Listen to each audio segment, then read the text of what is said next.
Staying in Korea has been absolutely incredible, but there are some rules here that nobody tells you about. And you're not going to find these rules in any textbook or guidebook. They're not written down. 한국에서 살고 싶다면 꼭 알아야 하는 것들이 있습니다. 한국을 진심으로 사랑해 한국에 정착한 한 여행 유튜버. 그는 한국에서 살아보며 한 가지 사실을 깨닫게 됩니다. 법으로 정해진 것도 아니고 누가 가르쳐 준 것도 아니지만 한국인들은 너무나 자연스럽게 지키고 있는 문화들. 그리고 그는 결국 이렇게 말했습니다. 한국인들만 이래요. So the first thing has to do with age, has to do with status. You know, one of the first things ask you here is your age, and it's not a rude thing, where in America it can be seen as rude, especially asking women. You know, it's just a big no-no. A lot of women don't want to tell you their age, and here it's not like that. It's just kind of standard practice to ask somebody their age, to find out their age very quickly. You know, people here treat you based off of your age. You know, people here respect elders in a different way. People literally act according to how old you are. And so, yeah, one of the first things people always ask me when they meet me is, how old are you, or when were you born? And there's actually like a different system here. There's a Korean age and there's an international age. I know a lot of Koreans are now starting to use the international age, but for a very long time, it was just Korean age, which is like a few years younger. I don't know 100% how that works, but you know, almost every single Korean I meet kind of says something about like, oh, that's my international age, not my Korean age. And so, yeah, I know that they're starting to use that more often, especially the younger generation. With the language here, there's formal ways of speaking, there's informal ways of speaking. And you know, you'll talk differently to your elders, you'll bow to your elders. And so you'll talk differently to your friends.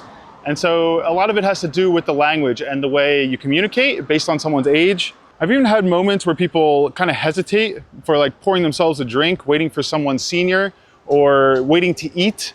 You know, like at a dinner table, like they'll wait until the oldest person takes a bite first. It's kind of an old school thing, but it still happens, and it's still kind of a respect thing. So it's good to know. And I think if you kind of just act this way all the time, especially as a foreigner, you know, people will kind of respect you more, or people will take notice of this, especially older generation Koreans. You know, they'll kind of take notice. And if you don't, they may take notice as well, but they're not going to say something. So it's good to know this and to just kind of act that way so people don't feel, I don't know, disrespected. And yeah, it's not a culture where people are going to be very outward and very like, yeah, they're just not going to tell you when you do something disrespectful or wrong. They're just going to kind of judge you, and yeah, they're going to kind of think some way about foreigners. And so in order to not give more of a bad impression of foreigners, it's good to just kind of know some of these things and kind of act accordingly for respect and yeah, just for your own sake. In America, we literally treat everyone the same. It doesn't matter how old you are. I'd say it goes with equality and just treating everyone the same. It's like, yeah, it doesn't matter if you're 15 or if you're 60. Yeah, we're going to treat you the same way. And here, that's like a disrespectful thing. So yeah, treat your elders with respect. You know, talk to them in a more formal way. Use the right language when talking to them. 사실 다음 장면 하나가 이 유튜버가 한국에서 살고 싶다고 결심하게 만든 결정적인 계기가 됩니다. 그런데 놀랍게도 한국인들에게는 너무나 평범한 일상이었죠. So another big unwritten rule here is how you act in public. You know, order on the train and in public spaces. You know, everyone is sort of relatively quiet. Everyone is sort of in the same mode. Whereas in the US, you know, people are acting wild. People are having loud conversation on the subway and in these confined spaces. You know, it's just how it is. And here, I think that's very frowned upon, and it's seen as unorderly. And, you know, you can feel that very much. That's something that stuck out to me as soon as I arrived. You know, stepping on the train, going from the airport to Itaewon, it was like, oh wow, this is the most quiet train I've ever been on. People aren't so wild as in America, and also spent time in Europe, it's the same thing. But here is like another level. Here is like oh, people are clearly trying to respect one another's privacy or sound and space. It's like, okay, it gets crowded. You kind of have to get very close with people. But like, don't talk on the phone, you know, don't like be loud with your friends on the bus, on the train. And you feel that. I would feel very weird to have a loud conversation with somebody on the train here. It would just be extremely uncomfortable and it would feel disrespectful. And I personally like that, you know, even though I come from such a different culture. I feel more at peace. I feel less stressed. And so, yeah, it's cool sometimes on the subway, people watching, right, in New York, and like hearing these crazy conversations and seeing people dancing and acting wild. It can be interesting, but at times it can be a nuisance, and you don't always want to deal with that. So I think the way it's done here, for me, it works very well. Even something like jaywalking, you know, in America, it's like very common. In Europe, very common, like everybody does it. Here, I mean, to keep the peace, keep things, you know, keep harmony, you know, nobody jaywalks. And if you do, it's good to be living in a place where like people respect public spaces and people respect each other. It's just something I'm not used to. I'm just not used to it. So, you know, I could say I always felt a little bit out of place somewhere like in the New York subway, where it's just chaos, and I kind of need to put my headphones in. You know, I need to wear like AirPods with noise cancellation, or I feel anxious. You know, I feel anxious. There's too much going on. Things are just too hectic. Here, I don't need that. You know, sure, I can listen to music. It's nice, but if I don't have them, I'm not anxious. I just kind of sit there quietly and like, yeah, same as everyone else. So, yeah, huge plus for me. 외국인들이 한참을 살아도 적응하기 어렵다는 문화가 있습니다. 그런데 한국인들은 그걸 너무 자연스럽게 해내고 있었죠. So something else that kind of really messed with me at first when I got here, people don't always say what they mean. And so they kind of just say whatever is polite. It is a cultural thing. It's called nunchi. So it's kind of like, yeah, an emotional radar, you know, reading the room, sensing the mood. You know, you don't want to hurt anybody's feelings. You don't want to bother anyone. You don't want to offend anyone. That kind of is, it's a cultural thing here. And so people will just kind of say what sounds nice and what you want to hear, what sounds polite. This definitely goes against everything I've ever known and like my culture. But again, it's something I respect, and I understand that keeping the peace, it's like you kind of have to do things a certain way.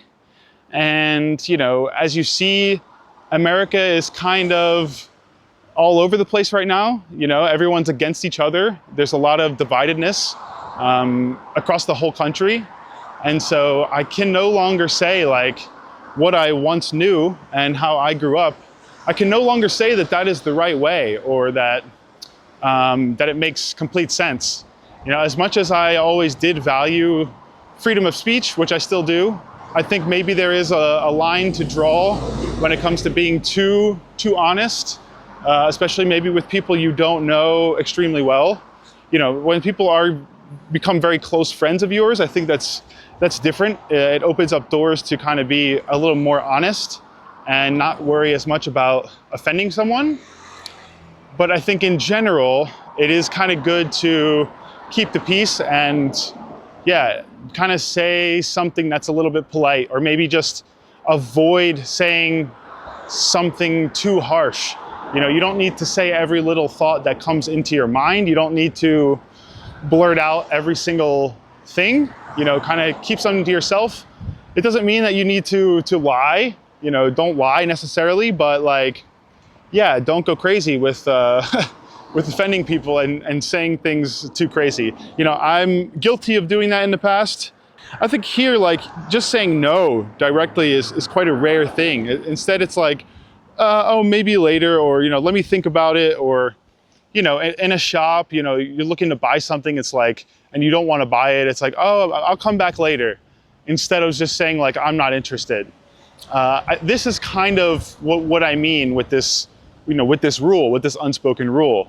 Yeah, very different from how I grew up.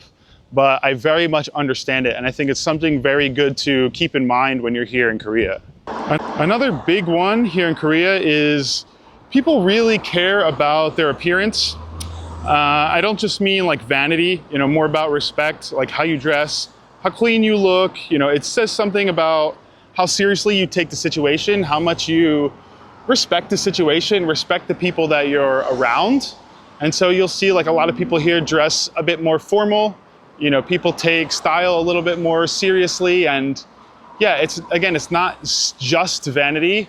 Of course, some of it is, but like a lot of it is also just like respect. And you're not dressing in sweatpants, you're not wearing pajama pants to meet with somebody or even out on the street to go buy something at the store. You're typically, you're dressing a little bit more appropriately. And that is something that's kind of lost in America. That's something that, especially when you get outside of somewhere like New York City, you get outside of like Philadelphia in the city, you go to, more suburbs, 20 minutes, 30 minutes outside, you start to see people dressed in like pajamas on the street. Everyone dressed in sweatpants and, kind of gives a bad impression of the area. It kind of gives a bad impression of everything. And yeah, I never liked that. I never liked that. Of course, it's nice to be comfortable. You can throw on a pair of flip-flops, you can throw on a pair of slip-ons, just throw on some Crocs. That's not a big deal. That's not what I mean. But if you take it too far and you're wearing the same thing for 5 days and you're not really showing that you care about anything. And I think that translates to a lot of other parts of life too. So this I get a lot. This makes a lot of sense to me. You'll literally see people here wearing suits, just like casually at a cafe. You'll see people in full makeup, just like running errands, but like full makeup, kind of dressed up. It's completely normal. Made me rethink a bit how I present myself. After spending a lot of time in Thailand, in Malaysia, like almost the past 2 years, where people do care a little bit less, or even I tend to care a bit less. It's more just about being comfortable and not being extremely hot. Coming over here, I again feel a little bit more like I should be dressing better. I should have some nice clothes. I should look good on a regular basis. Even if I'm just going out to make a video, even if right now, like you can barely see what I'm wearing, I'm gonna make sure that I'm dressed well, that I look appropriate. It feels right being here. So yeah, it's not out of pressure. It's kind of just out of respect for people around me. Another big one is sort of just being a foreigner here. Being a foreigner who's very visible, who kind of sticks out, having white skin, again, having tattoos, walking around with a camera. It's made me a lot more self-aware. And, if I am around people, I will tone my voice down. I will stop the video. I will stop filming. I don't want to disrupt people. I didn't tend to have this mindset when I was back in America or even in Thailand. Like I don't really have this mindset because you see other people are kind of always disturbing the peace. And so, yeah, you're just not as like conscious of it. But here, like, I just made a video yesterday. Like I went into the Liun Museum, like a nice museum. And as soon as I got in there, it's like very quiet, like extremely quiet. And I had to like tone my voice down, like big time.